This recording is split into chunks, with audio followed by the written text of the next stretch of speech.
안녕하세요. 한 번에 합격한다. 원샷 원킬 전산회계입니다. 이번 강의는 전산회계 1급 94회 1강 이론 강의를 진행할 수 있도록 하겠습니다. 자, 먼저 1번 하기 전에 이론 문제를 풀이하실 때는 실기 화면의 계정 과목 및 주교 등록을 실행시켜 두고 풀이를 하시고요. 계정 과목에 관련된 내용이 확신이 들지 않을 때는 꼭 계정 과목 및 주교 등록에서 확인을 하시고 문제를 풀이하시면 최소 한두 문제는 맞추실 수 있습니다. 그래서 저도 실기 화면의 계정 과목 및 주교 등록을 실행시켜 두고 문제를 풀이할 수 있도록 하겠습니다. 자, 1번입니다. 다음 중 회계에서 산출되는 정보를 재무회계 분야와 관리회계 분야로 나눌 때 관리회계 분야에 해당하는 회계정보의 항목은, 자, 재무회계 있죠. 재무회계는 외부의 정보 이용자에게 정보를 제공하는 것입니다. 그러니까 재무상태표, 손익계산서, 그리고 주변에 현금이 흘러다닌다. 주석, 자본변동표, 현금 흐름표를 의미하게 되며 관리회계의 다른 이름이 원가회계가 됩니다. 그러니까 보기 4개 중에서 원가회계와 관련 있는 그런 문제는 어떤 것인가? 자, 1번 한번 볼게요. 일정 시점에 있어서 회사의 재무상태, 일정 시점 포인트, 재무상태 포인트. 1번은 재무상태표에 관련된 말로서 재무회계 분야에 해당됩니다. 2번, 일정 기간 동안 성과평가를 위한 사업 부서별 손익정보. 이것이 관리회계의 원가회계에 해당되겠네요. 정답은 2번입니다. 3번, 일정 기간 동안 기업의 현금 유출입을 내역을 관한 정보. 3번은 현금 흐름표 정도 되겠네요. 4번, 일정 기간 동안 자본의 크기와 변동 내역에 관한 정보. 4번은 자본 변동표죠. 그래서 재무상태표, 현금 흐름표, 자본 변동표, 이런 것들은 재무회계가 되겠고요. 관리회계는 원가회계라고도 하죠. 정답은 2번이 되겠습니다. 자, 관리회계는 경영자가 경영 의사결정을 내리는데 필요한 회계 정보를 제공하는 내부 보고를 위한 회계가 된다라는 겁니다. 크게 어려운 문제는 아니고요. 2번, 제조업을 경영하는 회사가 받을 어음에 대한 대손 충당금을 신규로 설정할 경우 손익계산서 항목 중 변하지 않는 것은, 자, 이 문제는 먼저 우리 대손 충당금을 설정할 때 어떻게 설정되는가를 먼저 아셔야 됩니다. 차변에 대손상각비, 대변에 대손 충당금, 이렇게 설정이 되죠. 이 대손상각비는 판매비와 관리비입니다. 따라서 대손 충당금을 설정하게 되면 판매비와 관리비, 즉 비용이 발생이 됩니다. 자, 비용이 발생되는 것은 이것과 이것이죠. 영업비용이 되겠습니다. 자, 먼저 영업비용이 증가되면 영업이익이 줄어들게 되고, 그리고 총 비용이 증가되면 발생하면 당기순이익이 줄어들겠죠. 따라서 영업이익은 줄어들 수밖에 없습니다. 당기순이익도 비용이 발생되었기 때문에 줄어들 수밖에 없습니다. 이 당기순이익이 줄어드니까 법인세 비용 차감 전 순이익도 줄어들 수밖에 없겠죠. 그러면 최종적으로 매출 총이익은 영향을 미치지 않습니다. 왜? 매출 총이익은 매출액에서 매출 원가를 빼는데요. 여기는 판매비와 관리비가 전혀 상관이 없다라는 겁니다. 자, 이 공식은 우리가 전산회계 2급 하면서 공부하는 내용이고요. 혹시 놓치셨더라면 이 부분은 전산 세무에서도 활용되는 그런 부분이오니 꼭 좀 익혀주시기를 바랍니다. 3번 다음 자본의 분류 중 그 성격이 다른 것은 이거 쭉 보니까 여러분들 기억나시나요? 회계하는 사람은 감자를 좋아하셔야 한다 그랬습니까? 고구마를 좋아해야 한다 그랬습니까? 생뚱밖에 무슨 회계에 감자, 고구마가 나오느냐? 이거죠. 감자 주세요입니다. 자격증 따고 나서 고구마 드세요. 감자 차익, 감자 차손. 자, 자기주식 처분이익, 자기주식 처분 손실. 그리고 주식 발행 초과금, 주식 할인 발행 차금. 이것이 자본 항목들이 되죠. 자, 그래서 정답은 1번이며 매도 가능증권 평가이익과 평가손실은 자본 항목의 기타 포괄손익 누계에게 해당됩니다. 자, 한번 볼게요. 자, 이것을 모른다 할 때는 어떻게 실기 화면의 계정과목 및 주교 등록에서 컨트롤 F 매도 가능 증권 평가 이익 자 하면 나타납니다. 자, 매도 가능 증권 평가 이익과 평가 손실은 자본 항목의 기타 포괄 손익 누계에게 해당됩니다. 그런데 나머지 세 개들 있죠. 자기 주식이나 감자차손, 주식 할인 발행 차금은 자본 조정입니다. 하나만 한번 찾아볼게요. 자기 주식 컨트롤 F입니다. 자기 주식. 자, 처분 손실은 아니고요. 아니고 예, 찾았습니다. 자, 자기 주식은 뭐 자본 조정이죠. 그래서 다릅니다. 물론 여기에 감자 차손, 자기 주식 처분 손실 이런 것들도 있다라는 겁니다. 이렇게 3번 같은 문제는 계정 과목이 나왔을 때 확신이 들지 않은 이런 계정 과목들은 계정 과목 및 주교 등록에서 컨트롤 F를 이용하시면 쉽게 맞추실 수 있습니다. 자, 다음 4번. 다음 중 재화의 수익 인식 기준에 대한 설명으로 잘못된 것은, 자, 자주 출제되는 부가가치세법에 제가 나열을 해 두었는데요. 재화의 공급식입니다. 상품권 등을 현금으로 판매하고 그 상품권이 현물과 교환되는 경우는 상품권이 현물과 교환된 때 팔린 거로 본다라는 겁니다. 그러니까 내가 백화점이라고 가정을 하겠습니다. 손님이 상품권을 사갔어요. 그때는 선수금으로 처리해 두었다가 그리고 이 상품권을 소지한 사람이 실제 현물과 교환해 갈 때 그때 비로소 팔린 거로 보게 된다라는 겁니다.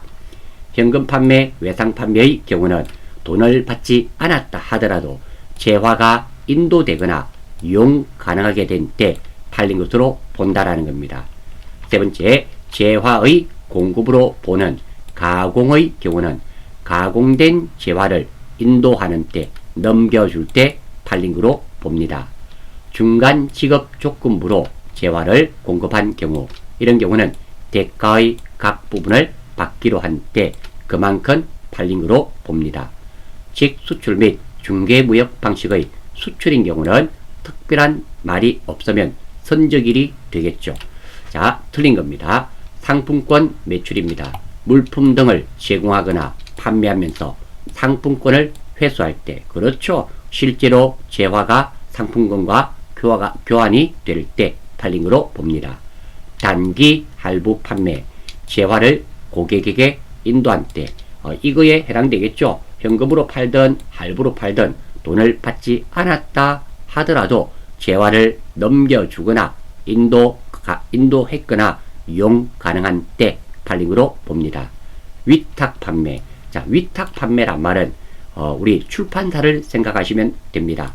출판사에서 책을 소비자에게 직접 팔지는 않는다라는 거예요.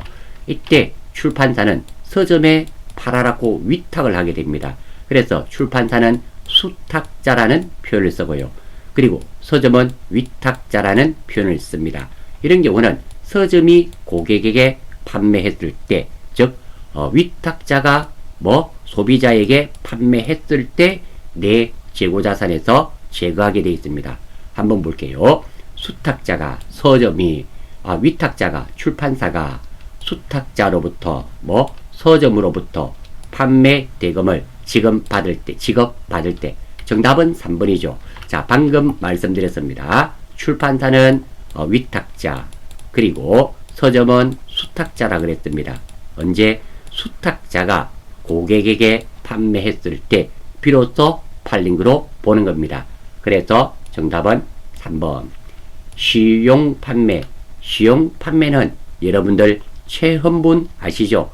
홈쇼핑 같은데 보시면 일주일간 먹어보고 마음에 들면 사서 먹어라. 이런 거 언제 팔린 거로 보는가 하면은 먹어보는 사람이 돈 어디로 보내면 됩니까? 라고 연락이 왔을 때, 또는 일주일이 넘었을 때, 기한이 지났을 때 팔린 거로 봅니다.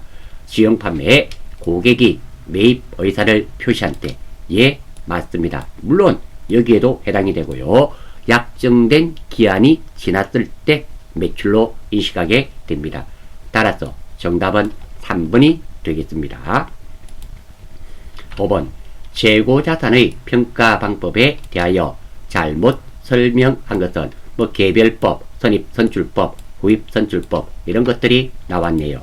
자, 한번 볼게요. 개별법입니다.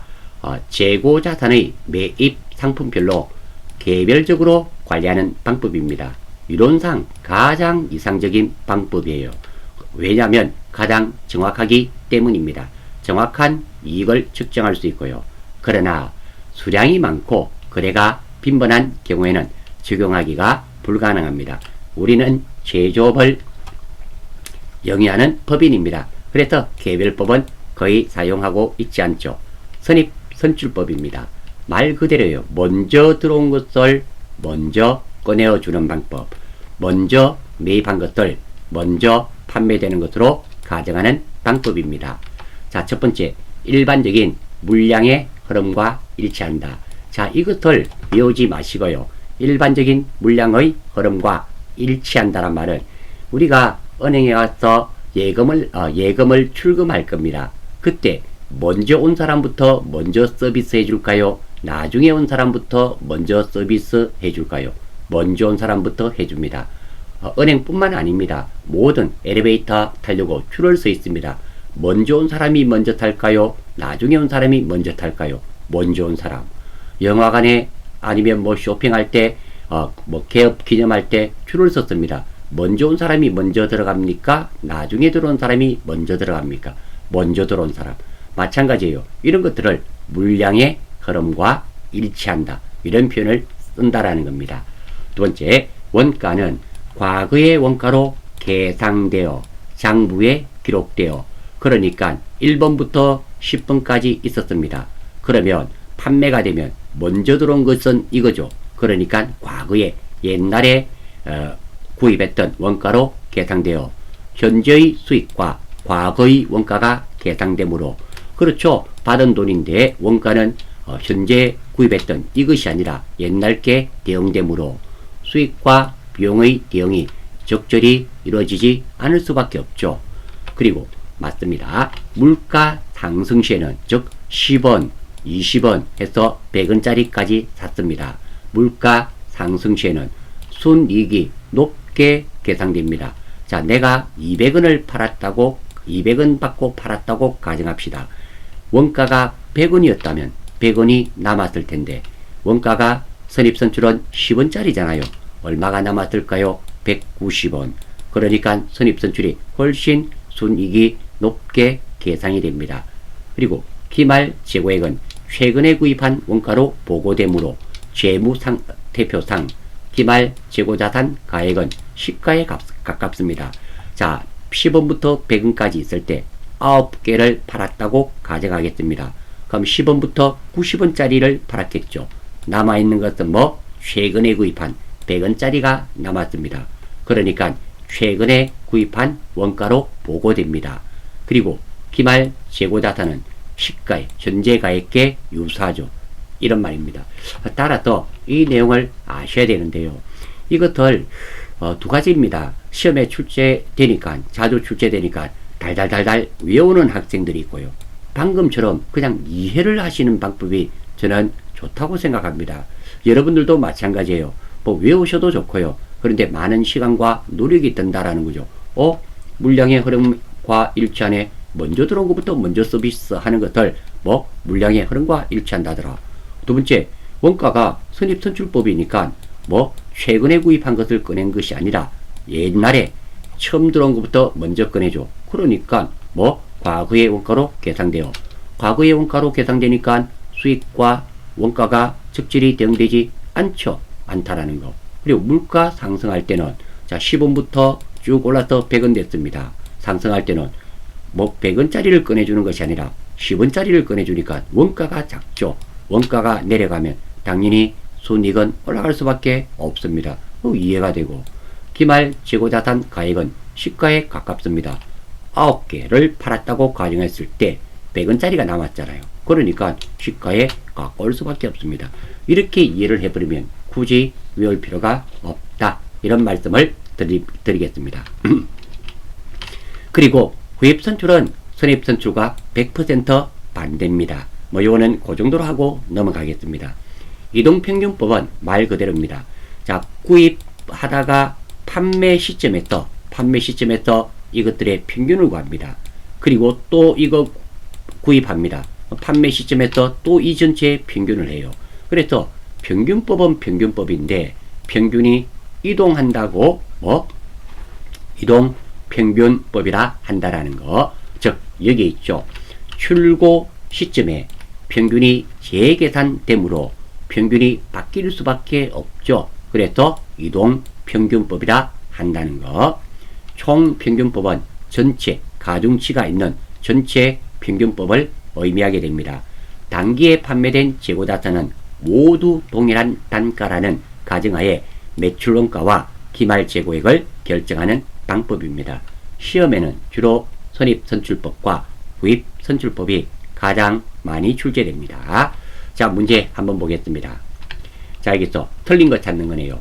개별법, 각각 원가를 계산하는 방법은 실제 수익과 실제 원가가 대응되어 이론적으로 가장 우수하다고 할 수 있으나 실무에서는 적용하는데 어려움이 있습니다. 1번 정확한 말입니다. 두 번째, 재고 수량이 동일할 때 물가가 지속적으로 상승하는 경우 10원부터 얼마까지 100원까지 하는 경우 선입선출법을 적용하면 다른 평가 방법을 적용하는 경우보다 상대적으로 이익이 크게 표시된다. 그렇죠. 10원부터 100원까지 증가가 되었는데 선입선출법은 10원짜리를 꺼내주잖아요. 그러니까 받는 돈은 똑같은데 원가가 제일 작으니까 이익은 높게 계산됩니다. 2번 맞습니다. 총평균법은 총평균법의 가장 대표적인 게 여러분들 초등, 중등, 고등학교 다니면서 반에 석차 구한 적 있죠. 바로 이 총평균법을 가지고 석차를 구했던 겁니다. 매입 거래가 발생할 때마다 단가를 재단정해야 하는 번거로움이 있다. 자, 정답은 3번이죠. 총평균법은 전체 구입한 거의 평균을 가중평균을 구하는 것입니다. 그래서 틀렸고요. 요것도 매입 거래가 발생할 때마다가 아니라 매출 거래가 발생할 때마다 단가를 재산정해야 된다. 이 정도 되면 이동 평균법이 되겠죠. 자, 다음 물론 매입 거래가 발생할 때마다 계속 구해도 됩니다. 그러다가 매출 때 평균이 나왔으니까 하셔도 무방하겠죠. 구입선출법은 일반적인 물량의 흐름과 반대다. 그렇죠. 일반적인 물량의 흐름과 같다란 말은 먼저 들어온 것을 먼저 꺼내주는 것이고 일반적인 물량의 흐름과 반대가 되니까 구입 선출이 됩니다.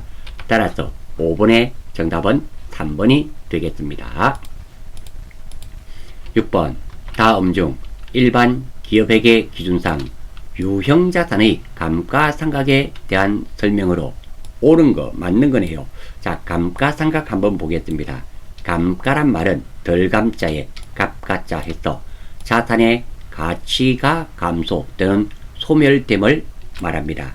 상각은 보상하여 갚아준다 이런 의미가 있어요. 그러니까 가치가 감소하는 것을 보상하는 겁니다. 즉 가치가 떨어지는 걸 의미하게 되겠죠. 두 번째, 감가상각은 자산이 사용 가능한 때부터 시작하게 되어 있고요.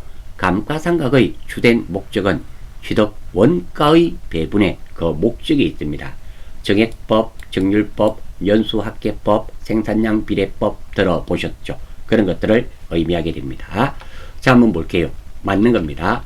다른 요건이 동일하다면 유형자산의 취득 초기에는 정액법에 의한 감가상각비가 정률법에 의한 감가상각비보다 크다. 아닙니다. 처음에는 정률법으로 하는 게 감가상각이 엄청나게 많이 발생하고요. 가면 갈수록 정률법이 감가상각비가 줄어들게 됩니다. 왜? 처음에 많이 발생하니까 가면 갈수록 줄어들 수밖에 없겠죠. 따라서 1번은 정액법과 정률법이 반대로 되어 있습니다. 자리를 바꾸면 맞는 말이 돼요. 1번 틀렸습니다. 2번 정률법은 내용 연수 동안 감가상각비를 매 기간 동안 동일하게 매년 동일한 감가상각 방법이라고 정액법 매년 같기 때문에 정액법이라 그러죠. 이번은 정률법에 대한 설명이 아니라 정액법에 대한 설명입니다. 감가상각은 미래에 발생하게 될 유형자산의 대체 시에 발생하게 될 비용을 충당하기 위하여 설정하는 부채를 인식하는 과정이다. 자, 감가상각비는 그 자체가 뭐예요? 비용이죠. 비용인데 부채도 아니고. 그리고 두 번째입니다. 감가상각은 미래에 발생하게 될 대체 이런 개념이 아니고요. 감가상각의 주된 목적은 취득 원가의 배분에 있습니다. 그래서 틀렸습니다. 4번 감가상각 방법은 해당 자산으로부터 예상되는 미래 경제적 효익의 소멸 형태에 따라 선택하고 소멸 형태가 변하지 않는 한 매기 계속 적용한다. 즉 감가상각 방법은 바꾸지 않고 계속 적용한다. 이런 의미가 됩니다. 예, 정답은 4번이 되겠습니다. 자, 94회가 좀 쉽네요. 다음 계정과 목적 영업 외 수익 항목이 아닌 것은, 자, 이런 거 보시면 여러분들 스트레스 안 받으시나요? 저는 이 문제를 풀다 보면 이런 문제를 보면은 스트레스가 확 치밀어 올라요. 왜? 너무 쉬워서. 이거 몰랐다 쳐요. 그러면 이거 어떻게 하면 될까요? 다들 계정과목이잖아요. 자, 한번 해볼게요. 자, 투자자산 처분이익 아무 때나 찍고 컨트롤 F 투자자산 처분이익. 물론 없을 수도 있습니다. 대부분은 있는데 없네요. 그럼 빠져나와요. 내버려놓고 두 번째 유형자산 처분이익. 자, 여기 찍고 유형자산 처분이익. 자, 유형자산 처분이익 찾았네요. 자, 여기에 나와있죠. 영업외 수익 맞죠? 그러면 2번은 확실하게 맞고요. 3번 자기주식 처분이익 컨트롤 F 자기주식 처분이익. 자, 찾아졌네요. 자, 자기주식 처분이익 위에 뭐 있습니까? 자본 잉여금이죠. 영업외 수익이 아닙니다. 따라서 정답은 몇 번? 3번. 너무 쉽습니다. 이렇게 쉽게 맞출 수 있어요. 참고로 이렇게 푸는 거 결코 부정행위가 아닙니다. 아마 출제위원은 우리가 이렇게 푸는 줄 모를 겁니다. 그러니까 이런 걸 계속 내죠. 이거 계정과목 및 적용등록에서 찾으면 다 있는데 외우고 있는지 아닌지를 물어보는 문제인데요. 우리는 실무와 이론을 병행하는 시험이잖아요. 실기를 최대한 이론에 활용하시는 그런 센스 발휘해 주시면 되겠습니다. 자, 8번입니다. 이게 또 나왔네요. 다음 중 유동성 배열법. 유동성 배열법이 뭐예요? 현금화하기 빠른 것부터 부채는 빨리 갚아줘야 되는 것부터 먼저 적는 겁니다. 가장 나중에 배열되는 것은 왜 코드번호 있잖아요. 코드번호 101번 현금. 이 코드번호가 유동성 배열의 원칙에 의해서 부여된 겁니다. 그러니까 계정과목 및 주교 등록에서 코드번호를 확인하시면 돼요. 제일 높은 거. 자, 미지급 법인세 한번 보겠습니다. 컨트롤 F 미지급 법인세. 물론 우리가 찾는 게 없을 수도 있습니다. 네, 요거는 없네요. 두 번째입니다. 자, 퇴직급여 충당부채. 퇴직급여 충당부채. 아이고, 이거 좀 늦게 찾아지네요. 제 컴퓨터가 썩었는가 봐요. 295번입니다. 295. 다음. 유동성 장기부채. 컨트롤 F. 유동성 장기부채.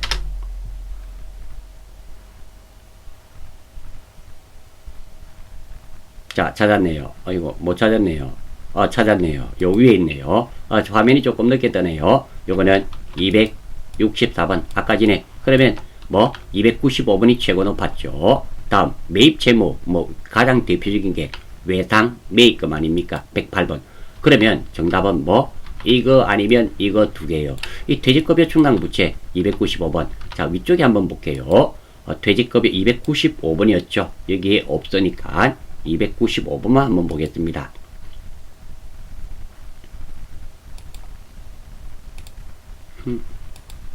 자, 자꾸만 왔다 갔다 하네요. 이거, 여기 안 나와서 죄송한데요. 퇴직급여 충당부채가 가장 마지막에 배열되는 겁니다. 이거 아니면 다 외우고 있어야 되죠. 현실적으로 외우기가 힘들다라는 겁니다. 정답은 2번이 되겠습니다. 9번, 다음 중 단기 총 제조원가를 구성하지 않는 것은 우리 전산에게 1급 시험 치면서 이 정도죠. 이 정도의 공식을 못 외워서는 안 된단 말입니다. 이 공식은 외우고 있다는 가정하에 문제풀이를 하겠습니다. 혹시 이 공식을 못 외우고 계신다면 정말 중요한 것을 내가 모르고 있구나. 이 공식을 모르면 계산하는 문제, 못 푸는 문제가 많이 있습니다. 자, 단기 총 제조원가죠. 직접 재료비, 직접 노무비, 제조간접비, 이 세 가지가 원가의 3요소라고 할 수 있고요. 그리고 지금은 단기 총 제조원가입니다. 직접 재료비, 직접 노무비, 제조간접비. 정답은 4번. 아주 간단하게 풀 수 있습니다. 두 번째입니다. 직접 재료비와 직접 노무비를 합쳐서 기초원가 또는 기본원가랍니다. 그리고 직접 노무비와 제조간접비를 합쳐서 가공비 또는 가공원가라고도 하죠. 알아주시고, 그리고 종합원가의 완성품 환산량, 이것도 공식으로 좀 알아주셔야 됩니다. 가끔 출제해야 됩니다. 자, 다음입니다. 10번. 다음 주어진 자료를 이용하여 제조간접비를 계산하면 얼마게? 자, 조금 전에도 나왔네요. 이 공식을 안다는 가정하에 문제를 풀이하겠습니다. 먼저 기초 제공품 재고액이네요. 100만원. 기초 제공품 재고액 100만원. 까만색으로 그대로 적었습니다. 기말 원재료 재고액은 여기 없죠. 넘어가고, 기말 제공품 재고액 200만원. 기말 제공품 재고액 200만원. 그대로 적었습니다. 단기 제품 제조원가 1000만원. 단기 제품 제조원가 1000만원입니다. 단기 기초 기본원가네요. 기초원가, 기본원가. 다른 이름이 직접 재료비와 직접 노무비를 기초원가로 했습니다. 이 기말 원재료 재고액은 쥐레네요. 쥐레. 필요가 없습니다. 자, 그러면 여기서 우리 구할 수 있는 금액이 있죠. 단기 총 제조원가를 구할 수 있습니다. 자, 1000만원에 이항하면 100만원 빼면 900만원, 마이너스 200만원이 넘어가면은 900만원에 1100만원, 이거 1100만원이 되어야지만 됩니다. 그러면 어떤 거? 이거죠. 1100만원입니다. 그러면 이 두 개 금액이 700만원이라고 했잖아요. 넘어가면 얼마? 400만원. 마이너스가 되니까 제조간접원가는 얼마가 돼야 된다? 400만원이 된다라는 겁니다. 두 번째입니다. 지금은 이 공식은 사용이 되지 않았네요. 기본원가는 직접 재료비와 직접 노무비를 더한 것이고요. 가공원가는 직접 노무비와 제조간접비를 더한 것이라는 거, 이 정도는 알아주시기를 바랍니다. 10번 문제를 맞추기 위해서는 이 공식 세 가지만 알고 있었더라면 맞추는 데는 아무런 문제 없이 맞출 수 있다. 이런 말씀을 드릴 수 있습니다. 11번. 다음은 어떤 원가 형태인가? 이 그림이죠. 자, 이 그림에서 가장 핵심적인 것은 여기죠. 여기. 이렇게 대각선입니다. 자, 여기가 있는데요. 자, 첫 번째 이 그림입니다. 이거는 변동비예요. 변동비와 이 그림의 가장 큰 차이점은, 자, 변동비는 조업도가 0일 때 원가도 빵입니다. 재료가 하나도 들지 않는단 말이죠. 하지만 준변동비는 좁도가 0일 때도 일정 부분의 돈이 발생이 되는 거예요. 따라서 2번 준변동비가 되겠습니다.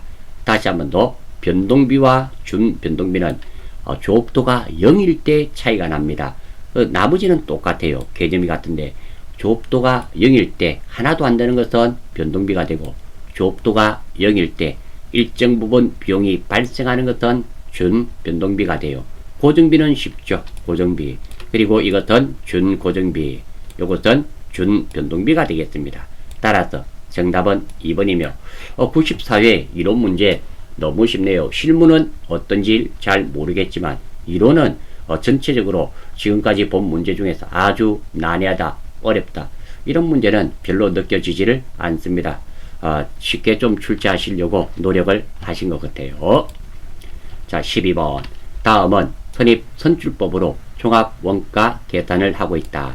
다음 자료를 보고 기말 제공품의 원가를 계산하면 얼마인가. 자, 이렇게 표가 나오면 많은 수험생들이 짜증내합니다. 어렵다 해요. 한번 천천히 보겠습니다. 자, 하기 전에 이거부터 한번 봐요. 이런 말들을 잘 보셔야 됩니다. 완성품이 아니라 완성품 환산량입니다. 즉 가공된 예를 들어서 100개가 있는데 10% 완성이 됐단 말은 완성품으로 따지면 몇 개가 완성된 것과 같을까요? 다시 한 번 더, 내가 100개를 작업 중인데 그 중에 10%가 전체적으로 10%가 완성이 되었다고 가정을 하겠습니다. 그러면 100% 완성된 거로 친다면 몇 개가 완성된 거로 볼까요? 100개가 10%니까 전체를 완성된 거로 본다면 10개 하면 되겠잖아요. 그거예요. 이런 말들을 조금 이해하시고 완성품으로 환산했을 때 단위당 한 개당 재료비는 500원이던데요. 그리고 완성품 환산량 단위당 가공비는 400원이 든다 그럽니다. 그런갑다. 기말 제공품이 몇 개? 700개가 남았습니다. 재료비는 공정 초기에 모두 투입됐으며 가공비는 60%를 투입한 상태임. 자, 여기서 한번 따져보겠습니다. 제공품이 700개가 있다 그럽니다. 그러면 재료가 공정 초기에 모두 투입이 되었으니까 700개는 재료가 다 들어갔을까요? 안 들어갔을까요?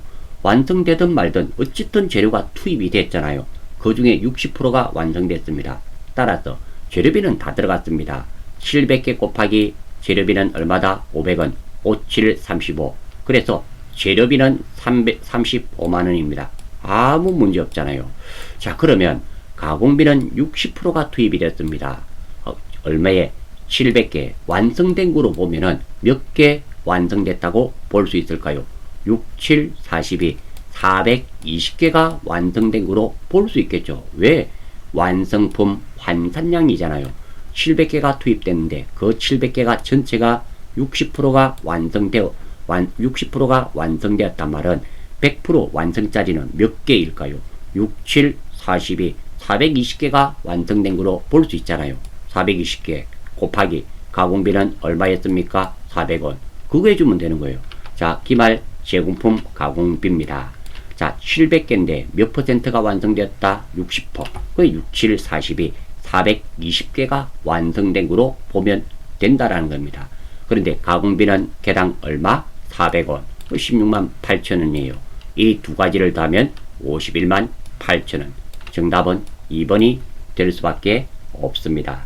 전체적인 흐름을 이렇게 뒤에서 잘 살펴보시면 크게 어렵지 않다. 이런 말씀을 드리겠습니다. 13번. 다음은 부가가치세 과세표준 공급가액에 대한 설명 중 가장 거리가 먼 것은 이거 과세표준에 대한 말이네요. 자, 한번 볼게요. 과세표준입니다. 자, 과세표준에 포함하지 않는 것이 있고요. 과세표준에 포함하는 것이 있습니다.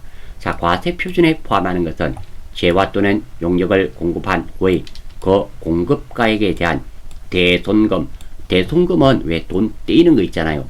돈 떼이는 것은 과세표준에 포함해 두었다가 나중에 대손이 확정돼서 대손세 공제를 통해서 공제받게 되어 있습니다. 그러니까 돈 떼였다 하더라도 일단은 부가세 내야 된단 말입니다. 왜? 내가 외상으로 팔았어요. 6개월 뒤에 받기로 했답니다. 그러면 어때요? 일단 팔았기 때문에 뭐 신고해야 되겠죠. 부가세 납부해야 됩니다. 그리고 6개월 뒤에 떼였어요. 그러면 그때 확정신고 기간에 대손세 공제 신청서를 작성해서 부가세는 공제받게 되어 있습니다. 포함해줘야 돼요. 자, 그리고 장려금으로 했는데요. 돈은 재화와 용역이 아니기 때문에 과세 표준이 아닙니다. 여기서 말하는 장려금은 물건, 금품입니다. 그러니까 대리점에 이번에 핸드폰 200개 팔면 장려품으로 핸드폰 20개 줄게, 이런 경우 있어요. 이때 핸드폰 20개 준 거는 부가세 납부해야 된단 말입니다. 과세 표준에 포함한다. 그리고 할부 판매의 이자 상당액.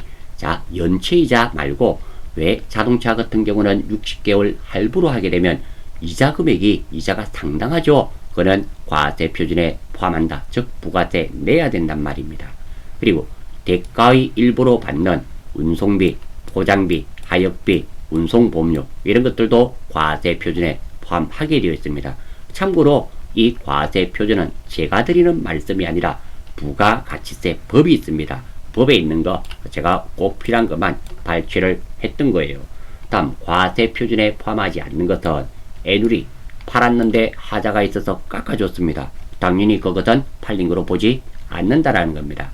환입된 재화의 가액, 내가 100만원어치 팔았는데 10만원치를 돌려받았습니다. 얼마치 팔았습니까? 90만원 빼야 되는 겁니다. 공급받는 자에게 도달하기 전에 파손, 훼손, 멸실된 재화의 가액. 한번 생각해 보세요. 여러분들이 옥션에서 무엇을 시켰습니다. 그런데 왔는데 파손이 됐어요. 여러분들 그거 결제 승인해 줍니까? 나도 안 해줍니다. 돈 못 받겠죠? 당연히 과세 표준에 포함하지 않습니다. 재화 또는 용역의 공급과 직접 관련되지 않은 국고보조금과 공공보조금.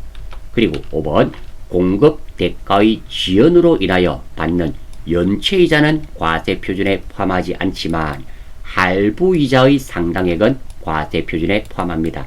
의외로 이 두 가지를 혼돈하시는 분이 많습니다. 체크하셔서 꼭 기억해 주세요. 다음 재화 또는 용역을 공급한 후 그 공급가액에 대한 할인에 깎아준 거 있죠. 그것도 과세 표준에 포함하지 않습니다. 9번 기재된 종업원 봉사료, 이것도 과세 표준에 포함하지 않습니다. 반환조건부의 용기 대금과 포장비용, 이거에 가장 대표적인 거, 술 이야기를 해서 그렇지만 우리 소주를 사게 되면 어때요? 병값까지 다 주죠. 그런데 병을 가지고 가면은 뭐예요? 다시 돈을 돌려주잖아요. 그런 거 말하는 거예요. 이거는 과세 표준에 포함하지 않는다. 자, 이 내용을 알고 문제 한번 볼게요. 틀린 겁니다. 재화의 수입에 대한 과세 표준에는 그 재화에 대한 관세도 포함됩니다. 예, 1번 맞습니다. 제가 한 거는 아니네요. 재화를 공급받는 자에게 지급하는 장려금 있었죠. 이나 대손금은 과세 표준에서 공제한단 말은 뺀단 말입니다. 아니죠. 가산합니다. 공제하지 않습니다. 다시 한 번 더, 장려금이나 대손금은 과세 표준에 포함한다라는 말 보셨죠? 공제한단 말은 공제란 말이 뺀단 말이에요. 뺀다, 차감한다 이런 뜻입니다. 말이 까꾸로입니다. 그래서 정답은 2번, 2번이 틀렸습니다. 3번 용역의 공급에 대하여 부당하게 낮은 대가를 받은 경우 자기가 공급한 용역의 시가를 공급가액으로 본다. 그렇죠. 부당하게 용역의 대가를 작게 받았을 때는 현재 시세가 있습니다. 그만큼 판 거로 보고 부가세를 제공한 거로 보고 시가에 대해서 과세 표준을 부가세를 납부해야 됩니다. 금전 이외의 대가를 받는 경우 자기가 공급한 재화 또는 용역의 시가를 과세 표준으로 합니다. 예, 맞습니다. 따라서 정답은 2번이며 공제한다가 아니라 정확한 말은 과세 표준에 공제하지 아니한다. 그러니까 가산한단 말입니다. 더한단 말이에요. 공제한단 말은 뺀단 말이라서 틀렸습니다. 정답은 2번이 되겠습니다. 아울러서 이 부분 장려금, 대손금 이거 과세 표준에 가감하지 않는다. 자꾸만 제 영상 아래에 가감하지 않는다 라고 하던데요. 이런 말씀을 자꾸만 글을 올려서 드리는 말씀입니다. 방금 이것은 제가 부가가치세법 몇 조 몇 항인지는 솔직히 모르겠습니다. 물론 찾아달라면 찾아드리겠습니다. 이 과세표준에 포함하는 금액에 부가가치세법에 나와 있는 겁니다. 제가 드리는 말씀이 아니라 부가가치세법 한번 찾아보십시오. 몇 조 몇 항에 보시면 나와 있습니다. 여기에 분명히 1번 사항으로서 대손금이나 장려금은 과세표준에 포함한다라고 정의가 되어 있습니다.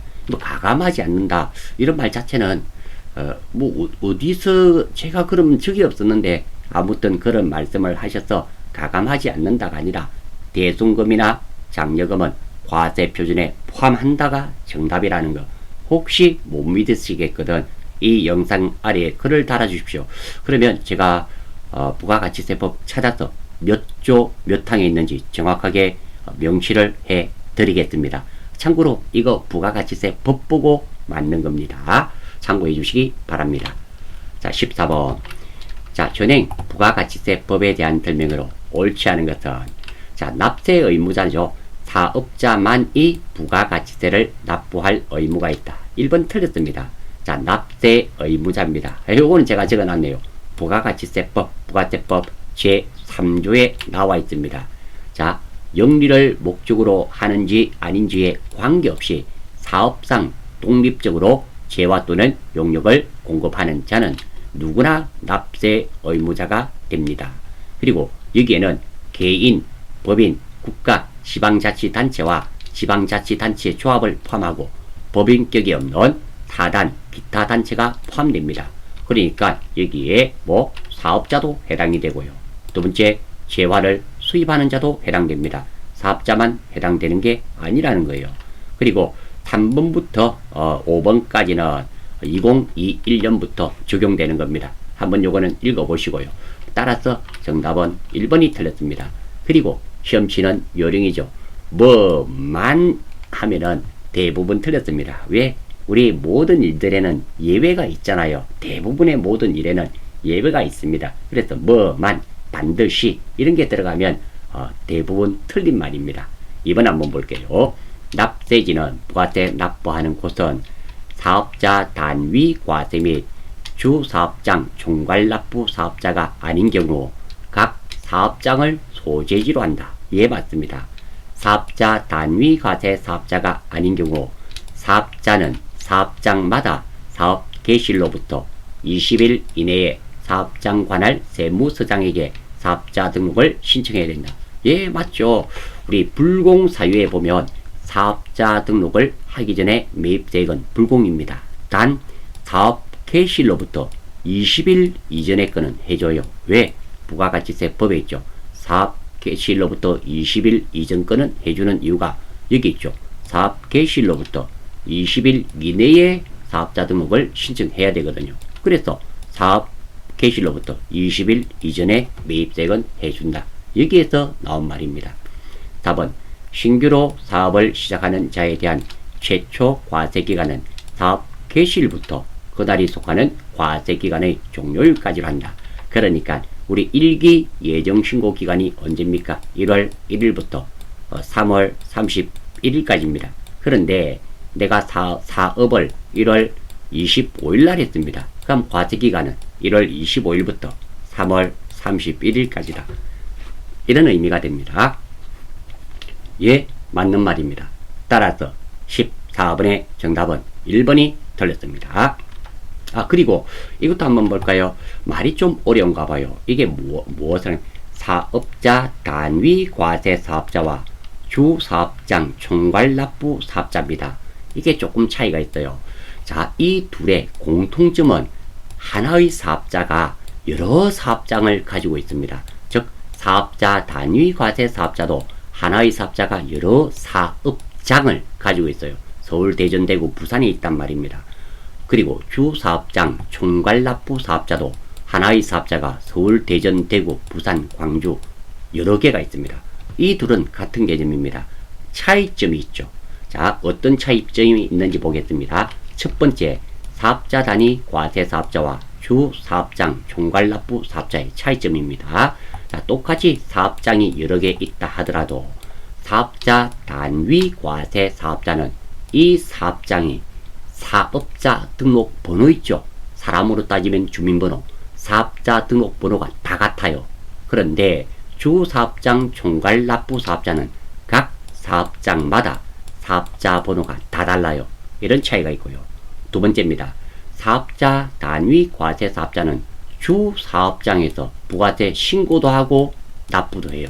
주 본점에서, 주 사업장에서 본점에서 부가세 신고도 몽땅 다 하고 납부도 몽땅 다 합니다. 하지만 주 사업장 총괄 납부 사업자는 각 사업장마다 부가세 신고를 따로 해요. 다 따로 합니다. 따로 하고 다만 돈 내는 것만 주 사업장에서 한다라는 차이가 있어요. 이 차이입니다.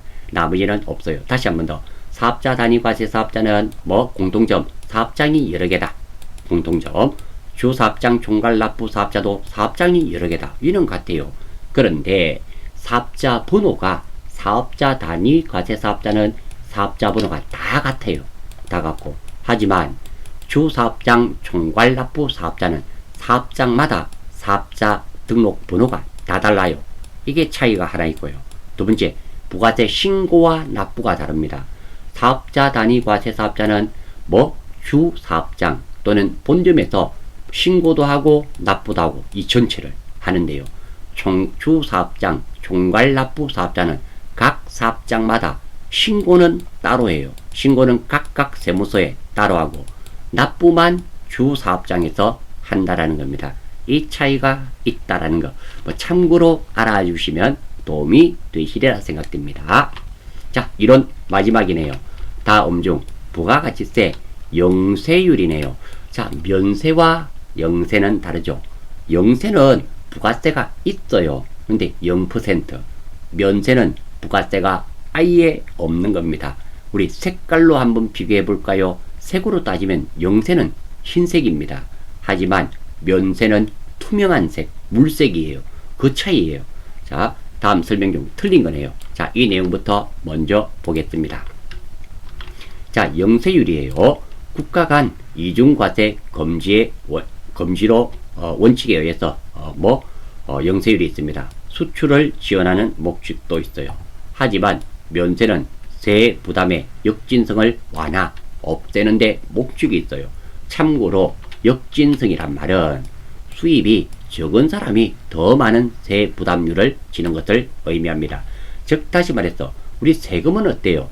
수입이 많으면 많을수록 세금을 많이 내어야 됩니다. 그런데 이게 부가가치세는 돈을 많이 벌든지 작게 벌든지 똑같이 낸다라는 거예요. 일괄적으로 10%. 그러니까 10%라고 하더라도 수입이 많은 사람의 10%는 얼마인데요? 예를 한번 들어볼까요? 제가 콜라를 2,000원에 부가세 200원 주고 샀습니다. 내 수입이 100억이에요. 그러면 2,000원에 200원, 200원이 차지하는 비중이 100억에서 얼마 차지하지 않습니다. 그런데 내 수입이 한 달에 3,000원입니다. 3,000원에 200원은 엄청나죠. 이렇게 역진성이 높다라는 거예요. 이러한 역진성을 없애는 데 목적이 있는 게 면세라는 겁니다. 두 번째입니다. 자, 영세율은 완전 면세예요. 그런데 면세는 불완전 면세입니다. 이 둘의 차이가 어떤 거냐면, 자, 공통점은 영세든 면세든 팔면서 부가세 받지 않죠. 그런데 영세율은 사면서 납부했던 부가세를 매입세 공제를 받아요. 그런 반면에 면세는 사면서 납부했던 부가세를 매입세 공제를 못 받아요. 그래서 불완전 면세라 그런 겁니다. 다시 한번 더. 자, 영세율은 매입세액을 공제를 받아요. 매입세 공제 받는 것을 완전 면세라 그래요. 그런 반면에 면세는 불완전 면세입니다. 즉 매입세 공제를 받지 못한다라는 겁니다. 다음 영세율은 사업자에 해당되지만 면세는 부가가치세법상 사업자가 아닌 걸로 봐요. 실제로 사업자가 아닌 것이 아니라 부가세를 아예 징수하지 않으니까 사업자로 보지 않는다라는 겁니다. 이 정도. 자, 그리고 면세 사업자가 영세율을 적용받기 위해서는 면세를 포기해야 합니다. 아울러서 면세 포기한 사업자는 신고한 날로부터 3년간 부가가치세를 면제받지 못하고요. 그리고 사업자 등록증을 신청일로부터 이틀 이내에 신청자에게 발급해야 됩니다. 세무서장은 자, 내가 세무서에 가서 사업자 등록증 내주세요 했습니다. 그러면 특별한 경우가 없으면 이틀 이내에 발급하게 되었단 말입니다. 자, 이것도 2020년부터 바뀌었어요. 2019년까지는 3일이었습니다. 이렇게 세법이 조금씩 바뀌고요. 자, 아무튼 이렇게 알고요. 문제 한번 볼게요. 자, 틀린 거 찾는 거네요. 자, 영세율은 세액 부담의 역진성을 완화하기 위한 제도다. 틀렸죠? 역진성을 완화하는 것은 영세가 아니라 뭐? 면세입니다. 정답은 1번이에요. 수출하는 재화에 대해서는 영세율이 적용된다 그랬습니다. 즉 수출하는 재화의 경우에는 세금 계산서 발급 의무가 면제되죠. 예, 이게 바로 매출이면서 수출 아닙니까? 국외에서 공급하는 용역의 공급에 대해서는 영세율이 적용됩니다. 예, 맞네요. 정답은 1번이며 94회 이론 문제는 제가 볼 때는 전반적으로 뭐 쉬웠다, 그만했다, 어려웠다로 구분한다면 좀 쉽게 출제를 하지 않았나. 일반 회차가 그래요. 특별 회차는 모르겠습니다. 일단 94회 일반 회차 우리 3시에 친 거 있죠. 평범하고 조금 쉽게 출제되었다고 생각이 됩니다. 자, 이름으로써 전설에게 1급 94회 이론 강의는 마무리 짓는 것으로 하겠습니다. 수고하셨습니다.